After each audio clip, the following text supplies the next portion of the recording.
Halo Gadgeters, Hadi di sini dan hari ini kita mau bahas tentang S24 FE tapi tentang kemiripannya sama A55.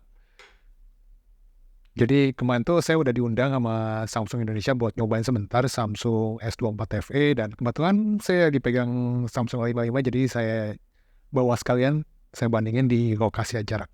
Tapi sebelum kita bahas perbandingan kemiripan S24 FE sama A55, sebelumnya kita bahas tentang S24 FE-nya dulu ya. Jadi S24 FE ini yang muncul, yang launching, yang masuk ke Indonesia ini ada 3 warna. Warna black, grey, sama blue. Yang warna hero-nya, warna signature-nya tentunya warna biru muda ini. Kalau yang hitam atau namanya grafit ya, ini warna aman sih sebetulnya, yang rasanya bakal banyak dibeli sih yang warna hitam ini. Terus untuk storage ada pilihan 128 dan 256. RAM pilihannya cuma satu, bukan pilihan tuh, cuma ada satu konfigurasi doang, 8 GB. Nah ini konfigurasi 8/128 dan 8/256 ini relatif nggak berubah ya sejak S20 FE dulu. Saya ingat dulu Arya belinya S20 FE yang 8/128. Jadi masih sama kayak beberapa tahun lalu konfigurasinya, cuma harganya mengalami kenaikan. Kalau sebelumnya S23 FE itu di 8/128 harga 9 juta dan 8/256 harga 10 juta. Tahun ini 8/128 ada di 10 juta dan 8/256 ada di 11 juta. Tentu ini harga resmi ya, harga waktu awal dimulai penjualan. Tentu ada promo, diskon, dan sebagainya, harganya pasti akan jauh lebih murah dari itu. Samsung seri FE ini bisa dibilang flagship killer ya, walaupun FE itu sendiri kan singkatan dari Fan Edition gitu. Sejatinya dia posisinya berada di tengah-tengah antara seri A series, dengan S series yang reguler gitu, yang flagship beneran gitu. Jadi mungkin bisa dibilang ini ya, kalau istilah saya sih flagship killernya Samsung lah. Flagship killer tapi versinya Samsung. Nah dia ada di posisinya tuh ada di antara A55 dan S24 reguler gitu. Orang Samsung sendiri waktu presentasi kemarin bilang ini tuh buat Anda yang misalnya dulu pakai A73 dan pengen upgrade. Kan A7 udah nggak ada penerusnya lagi ya, langsung ke seri S. Nah bedanya sendiri antara seri S sama seri A itu biasa ada beberapa, tapi yang menonjol buat saya sih ada 3 hal. Pertama dari Samsung DeX. Ini di seri A nggak pernah ada Samsung DeX, di seri S doang. Lalu wireless charging dan reverse wireless charging. Ini satu paket ya biasanya.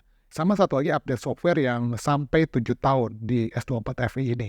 Sementara di seri A itu biasa 4+5. 4 tahun Android upgrade dan 5 tahun ya security update. Apakah 7 tahun ini praktikal? Ya sebetulnya saya agak ragu sih, karena storage yang dikasih yang masuk ke Indonesia ini cuma 256 maksimal, nggak ada yang 512. Kalau di Malaysia ini ada yang varian 512.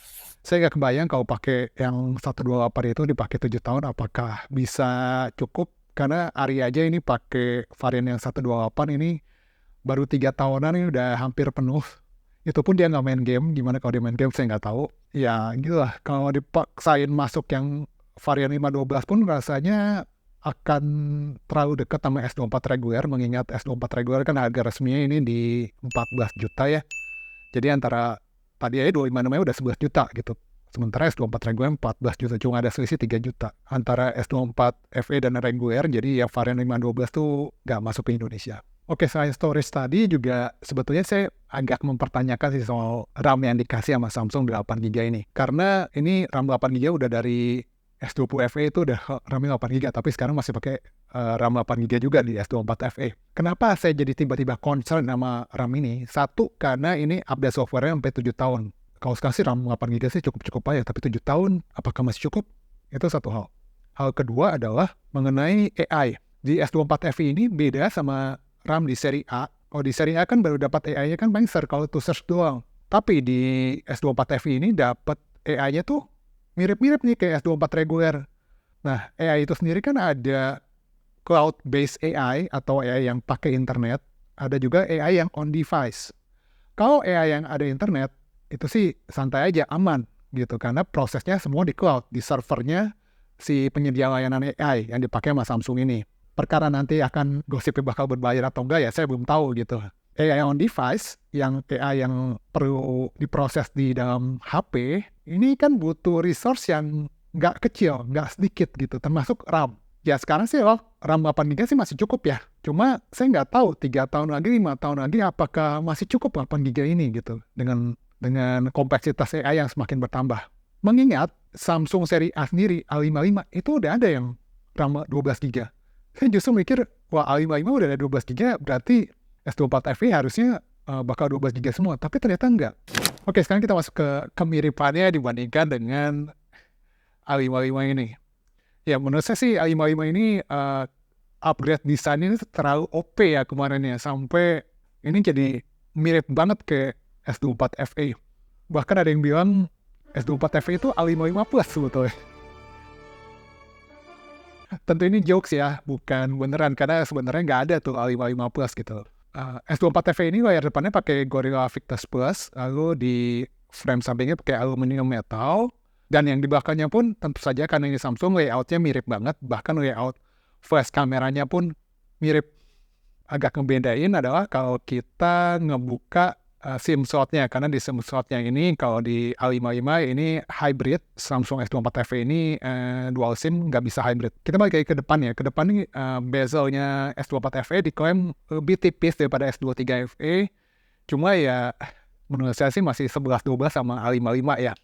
Ya, termasuk dagunya ya. Dagunya ini ya sebetulnya saya sedikit berharap tuh S24 FE ini dagunya tuh bisa lebih tipis gitu. Cuma kekurangan ini ya sebetulnya bisa diakalin dengan pakai casing. Ada dua jenis casing yang menarik buat saya. Satu casing yang boleh dibilang casing gimmick. Ini jadi namanya flip suit case. Jadi ini casing yang kalau kita pasang tuh bisa ngeganti lock screen-nya gitu. Ini menarik sih. Walaupun ya memang terkesan agak gimmick, cuma ini menarik karena nggak banyak HP yang bisa kayak gini. Satu lagi, kalau misalnya Anda yang anti gimmick, Anda yang pengen fungsional aja, Anda bisa pakai satu casing yang namanya built-in grip. Casing built-in grip ini menurut saya casing yang anti gimmick sih, karena fungsional banget. Nah yang menarik juga ada di chipsetnya ya. Chipsetnya dari S24 FE ini pakai Exynos 2400E.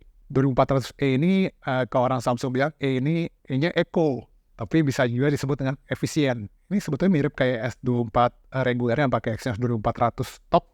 Cuma Exynos 2400E ini ngurangin clock speed-nya doang, 0,1 GHz dibandingkan dengan Exynos 2400 gitu. Jadi cuma dikurangin dikit doang speed-nya. Tentu ini akan berdampak juga dengan kurangnya skor benchmark. Kalau Anda memperhatikan skor benchmark kayak Antutu atau Geekbench. Tapi kalau Anda nggak mempedulikan skor benchmark sih, ini sebetulnya nggak terlalu ngaruh banyak. Untuk panas atau enggak, kemarin tuh saya belum nyoba gaming karena waktunya sebentar doang, tapi saya sempat nyoba pakai buat rekam 8K. Ini dia bisa 8K 30, size-nya gede banget. Ya bisa dibayangin kan, apalagi kalau Anda beli yang storage-nya 128, ini nggak bisa pakai microSD pula gitu. Untuk chipset ntar kita bahas lebih lengkap waktu di video reviewnya ya, kalau saya udah dapat pegang barangnya lebih lama. Sementara kita move on ke bagian kamera. Bagian kamera walaupun ini layoutnya mirip kayak A55, tapi ini lensanya tuh kepake semua nih. Kalau A55 kan lensa yang kepake kan sebetulnya cuma 2 yang fungsional, yang satu lagi kayak bisa dibilang gimmick lah. Cuma di sini 3 lensanya kepake semua. Sebetulnya kamera dari S24 FE ini secara hardware tuh masih belum terlalu beda jauh dari S23 FE. Cuma yang ngebedain mungkin adanya Pro Visual Engine. Pro Visual Engine ini sebetulnya kayak semacam fitur yang ada di Samsung S24 series yang flagship. Kali ini diturunin ke S24 FE. Untuk hasil fotonya gimana perbandingan sama A55 ini, saya sempat ambil beberapa contoh sampel foto perbandingannya. Mungkin belum terlalu lengkap karena acaranya malam, jadi nggak ada foto waktu siang. Nanti kita akan buat untuk video reviewnya aja ya, untuk perbandingan foto yang lebih lengkap.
Samsung S24 FE ini ya idenya ini ya buat Anda yang pengen ngerasain flagshipnya Samsung tapi versi hemat. Buat Anda S24 reguler itu layarnya kerasa kecilan karena itu S24 versi compact, flagship versi compact. Tapi Anda mau S24 Plus yang layarnya lebih gede cuma harganya tuh masih belum masuk budget.